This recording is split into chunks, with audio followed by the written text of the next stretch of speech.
আমাদের সঙ্গে সম্পূর্ণ যোগাযোগ বিচ্ছিন্ন করে দিয়েছে। আমার বাবার কোনো দোষ নেই, সমস্ত তদন্তই সিবিআই করেছে, বহুবার করেছে।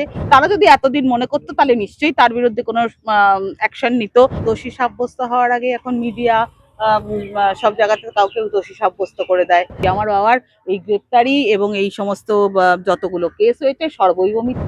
আইনের পথে চলবে, বিচারের পথে হবে, যাবে। আমাদেরও আইনের পুলিশ প্রশাসন, আইন এবং মুখ্যমন্ত্রীর উপর আমাদেরও যথেষ্ট ভরসা আছে, সিবিআই এর উপর আমাদের ভরসা আছে, তারা সঠিক বিচার করবে।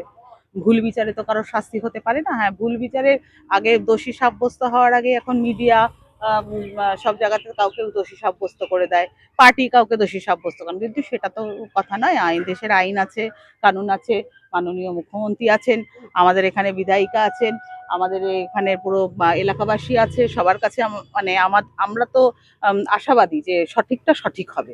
প্রাক্তন বিধায়ক নির্মল ঘোষ কি মানে সেই ঘটনার পর থেকে কি বাড়িতে ছিলেন নাকি না? না, বাড়িতে অনেকদিন ধরেই ছিলেন না। আমার ভাই তো গ্রেপ্তার হয়েছিলেন এবং ভাইকে গ্রেপ্তার করার পর ওই বিভিন্ন অপমানসূচক যে জিনিসগুলো হয় সেগুলো এক ছেলের প্রতি বাপের তো একটা থাকতেই পারে, সেই একটা মানে দুঃখে বলুন কষ্টেই বলুন অনেকদিন ধরেই বাড়ি চলে গেছে বাইরে।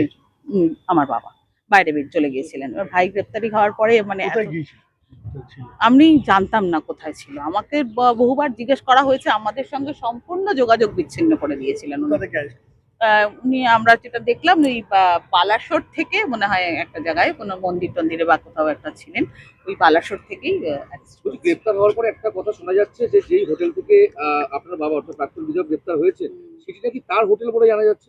আমার বাবার হোটেল? সর্বৈব মিথ্যা কথা। আমার বাবার কোনো হোটেল, কোনো সম্পত্তি নেই। এটা আমার ঠাকুমার বাড়ি, এটাই আছে। আমার বাবার কোনো সম্পত্তি নেই। এরকম তো সবই মিথ্যা শোনা যাচ্ছে, কোনটা সত্যি? আমার বাবার এই গ্রেপ্তারি এবং এই সমস্ত যতগুলো কেস হয়েছে সর্বৈব মিথ্যে। আমার বাবার কোনো দোষ নেই। নির্দোষ একটা লোককে, ৮০ বছরের একটা লোককে এইভাবে রাজনৈতিক ষড়যন্ত্রের শিকার করে আজকের লোকটার এই ৫৩ বছরের রাজনৈতিক জীবনের এটা পরিণতি হলো। ঠিক আছে, এরকম আমাদের তো হতেই পারে, তবে আইনের পথে চলবে। আমরাও আশাবাদী যে আমরা আমার বাবাকে আইনের দ্বারস্থ হচ্ছে। নিশ্চয়ই। এই যে তিলোত্তমাকে যে তড়িঘড়ি পুড়িয়ে দেওয়া যেটা অভিযোগ হচ্ছে, এটা কতটা? দেখুন, এইসব আমরা বিশ্বাস করি না। কি বিশ্বাস? যে এই কি তড়িঘড়ি কি হয়েছিল না হয়েছিল, কারণ সিবিআই সম্পূর্ণ তদন্ত করেছে এই অভয়ার তিলোত্তমার কেসে। মানে আরজি করের থেকে আরম্ভ করে দেহ সৎকার পর্যন্ত সমস্ত তদন্তই সিবিআই করেছে, বহুবার করেছে। আমার বাবাকে যতবার ডেকেছে ততবার উনি গেছেন, ততবার তাদের নির্দেশ মতো সমস্ত নথি তার কাছে যেটুকুনি তার ফোন কল সমস্ত করা হয়েছে, তদন্তে সম্পূর্ণ সহযোগিতা করেছে। তারা যদি এতদিন মনে করতো তাহলে নিশ্চয়ই তার বিরুদ্ধে কোনো অ্যাকশন নিত, গ্রেপ্তার করতো বা কোনো অভিযোগ করতো, কিন্তু তারা সেটা করেনি।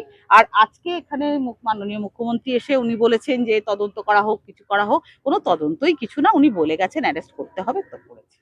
আমাদের মুখ্যমন্ত্রীর বলাতেই হ্যাঁ, মুখ্যমন্ত্রী তো এখানে নির্দেশ দিয়ে গেছিলেন যে আমি সিপি কে দায়িত্ব দিয়ে যাচ্ছি, এদের বিরুদ্ধে তদন্ত করা হোক।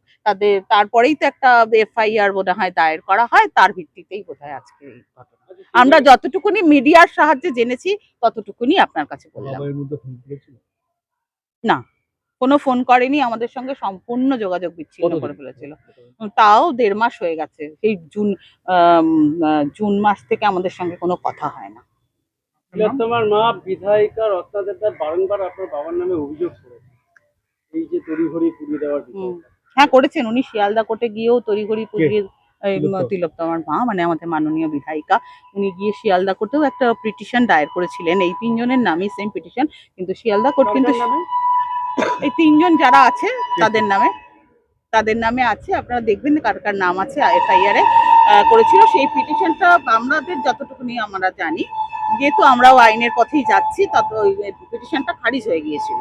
তারপরে কি করে আবার নতুন করে এফআইআর সেই একই অভিযোগে হয়, কিভাবে হয় আমার জানা নেই। সেটা আইনের পথে চলবে, তারা বলতে পারবে।